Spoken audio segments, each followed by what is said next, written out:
thank you for joining us in this mini-series looking at vocals in worship. My name's Millie and I'm going to be walking through what it looks like to sing in a worship context. Whether you're just starting out singing or whether you're incredibly talented, whether you've sung in church for a long time or never before, I hope these short videos will be helpful to you. We'd love to hear how you get on, so do get in touch and let us know. We love hearing stories of people developing in their God-given gifts. Before we dive into how we sing in worship, let's talk briefly about why, what we should aim for, and what values we should keep in mind as we approach playing in a worship context. Worship music is different to any other style of music, as it's primarily not about us. It's not even about the music. It's about leading people to God.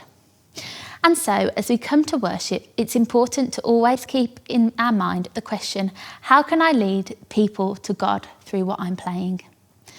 Is there anything I'm doing that is distracting people from God? This way you can best serve the band, the church and God. Of course, as the psalmist says, we want to play skillfully, giving the fullness of our gifts to God. But I believe that to play skillfully is to play in a way that suits the song, suits the style and suits the environment.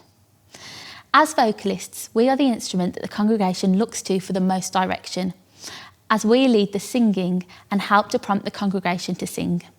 In 2 Chronicles, it talks about the singers being sent out ahead of the army. As vocalists, we lead the way, so it's important to be confident and well rehearsed in order to lead the congregation well.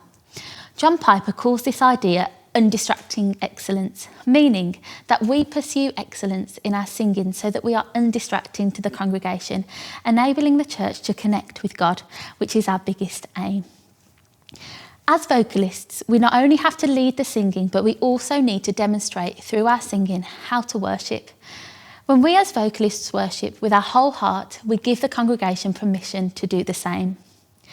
As a vocalist, there are 2 different roles within a worship setting, a worship leader and a backing vocalist.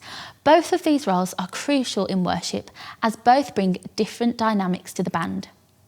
It's important to understand your role as a worship leader or backing vocalists, as both need to be approached in a different way.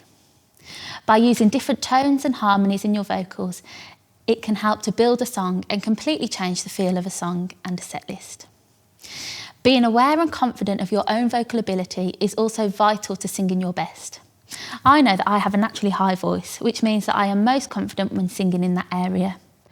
It's also important to know your strengths and weaknesses as a singer so that you can play to your strengths and feel most confident when singing.